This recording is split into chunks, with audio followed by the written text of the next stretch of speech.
20th question देखिए, for any arbitrary motion, कौन सी motion है? आर्बिट्रेरी, वर्ड पे ध्यान रखिए। आर्बिट्रेरी मीन्स मोशन जो आपकी कम ज़्यादा हो रही, चेंज हो रही है, कैसे भी हो रही है इन स्पेस।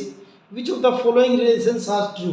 इसके अंदर जो हमें 5 रिलेशन दे रखे हैं जिनकी बारी बारी बात करेंगे हम कि इनमें कौन सा रिलेशन ट्रू है। फर्स्ट रिलेशन क्या दे रखा है? V average is equal to 1/2 velocity at time t1 plus velocity at time t2, यानी कि टाइम t1 पे वेलोसिटी, टाइम t2 पे वेलोसिटी दोनों को ऐड कर दीजिए और उसको 2 से डिवाइड कर दें तो एवरेज वेलोसिटी आ जाएगा। तो ये नॉट पॉसिबल, ऐसा नहीं हो सकता। क्यों नहीं हो सकता? क्योंकि यहाँ पे आपकी जो वेलोसिटी दे रखी है ना, क्या दे रखी है आपकी, वो जो मोशन दे रखी है क्या दे रखी है? आर्बिट्रेरी दे रखी है। अगर ये यूनिफॉर्म मोशन होता फिर तो ठीक हो जाता, क्योंकि यहाँ पे क्या दे रखा है? आर्बिट्रेरी दे रखा है, इसलिए कि आपका फॉल्स है। Air motion of the particle is arbitrary, therefore the average velocity of the particle can not be given by this equation. इस इक्वेशन से हम एवरेज वेलोसिटी नहीं बता सकते।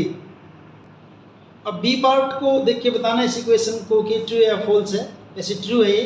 क्या देखिए, v average is equal to position of particle at time t2, इसका मतलब ये है ना, आर t2 का मतलब position of particle at time t2 minus position of particle at time t1 और डिवाइड बाय उनके टाइम का डिफरेंस।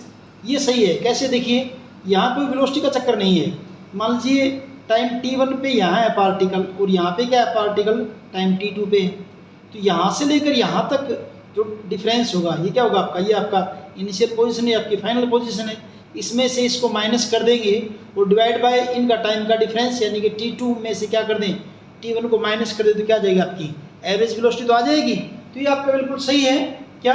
क्योंकि ये आपका पोजीशन को बता रहा है टाइम t2 पे और ये पोजीशन बता रहा है टाइम t1 पे, यानी जब आपने नोटिस करना शुरू किया और दोनों का डिफरेंस, टाइम का डिफरेंस डिवाइड बाय टाइम का डिफरेंस, तो ये आपका ट्रू हो जाएगा, पार्ट बी जो है। अब सी और डी पार्ट दोनों देख लीजिए। Velocity at time t, velocity at time 0 यानी कि इनिशियल वेलोसिटी प्लस at, तो ये आपका फॉल्स है। कैसे फॉल्स है अभी देखिए, क्योंकि देखने में तो ये कौन सा लग रहा है formula? Velocity at time t और ये वेलोसिटी एट टाइम 0, यानी कि ये लिखते हैं ना equation v is equal to u plus at, वैसी है। लेकिन ये तो कब होती? जब आपकी मोशन क्या होती है? यूनिफॉर्म। और यहाँ पे मोशन आपकी क्या है? आर्बिट्रेरी है, इसलिए क्या आपका है? फॉल्स है। ऐसे डी पार्ट में भी ऐसे ही देखिए, पोजीशन है टाइम t और ये आपकी क्या है?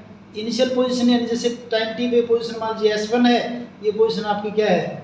0 है। और ये आपका आगे क्या बन जाएगा? ये इसको क्या बनाओगे? ये जैसे क्या बन सकता है? ut प्लस हाफ at² बन जाए। ऐसे बन सकता था, लेकिन कब बन सकता था? ऐसे कब बन सकता था?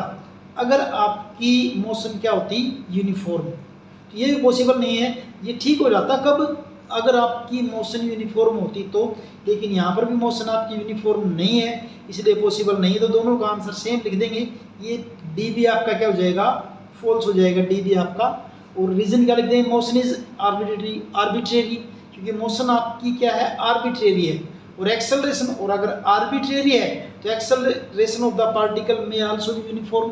तो एक्सेलरेशन आपका यहाँ पे क्या हो सकता है? नॉन यूनिफॉर्म भी हो सकता है। हालांकि यूनिफॉर्म भी हो सकता है, लेकिन क्योंकि आर्बिट्रेरी का है तो यूनिफॉर्म भी हो सकता है और नॉन यूनिफॉर्म भी हो सकता है। और अगर नॉन यूनिफॉर्म होगा तो इक्वेशन दोनों के दोनों आपकी क्या है? फॉल्स है।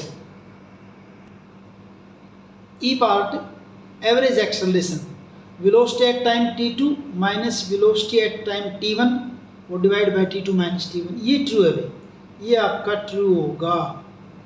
क्यों? सेम उसी तरह से जो आपने बी पार्ट किया था ना, जहाँ पे आपने एवरेज वेलोसिटी निकाली थी। क्या निकाली थी? Position at time t2 and minus position of time t1 divide by t2 minus t1। तो वही यहाँ पे टाइम t1 है, मान लीजिए यहाँ पे आपकी वेलोसिटी क्या है? v1 है, यहाँ आपकी वेलोसिटी क्या है? v2 है। तो यहाँ पे क्या करेंगे? चेंज इन वेलोसिटी क्या हो जाएगा? v2 minus v1 and divide by t2 minus t1। ये जैसे ही पोजीशन के लिए बात बताई थी, वहाँ ये वेलोसिटी के लिए भी सेम ऐसे का ऐसा हो जाएगा। तो यानी कि क्या आपका टाइम t2 पे वेलोसिटी क्या है? टाइम t1 पे वेलोसिटी क्या है? मान लीजिए आपने देखा शुरू में आपका टाइम t1 है, आपका 5 सेकंड पे देखा आपने, वेलोसिटी उस टाइम पे थी आपकी 10 मीटर पर सेकंड। फिर t2 मान लीजिए आपने ये कर लिया, आपने 10 सेकंड के बाद देखा। अब वेलोसिटी सपोज कीजिए आपकी क्या हो गई है? इसके बाद आपकी होगी 20 मीटर पर सेकंड। तो एक्सेलरेशन निकालने में क्या हो जाएगा? t2 के ऊपर क्या है वेलोसिटी आपकी? 20 माइनस t1 पे क्या है? 10 डिवाइड बाय टाइम का डिफरेंस क्या हो जाएगा 10 - 5, तो क्या हो जाएगा 10/5 यानी कि 2 मीटर पर सेकंड स्क्वायर, ये हो जाएगा। तो ये पॉसिबल है, ये आपका ट्रू है ई पार्ट। तो इस ढंग से आपका ये क्वेश्चन 20th कंप्लीट है।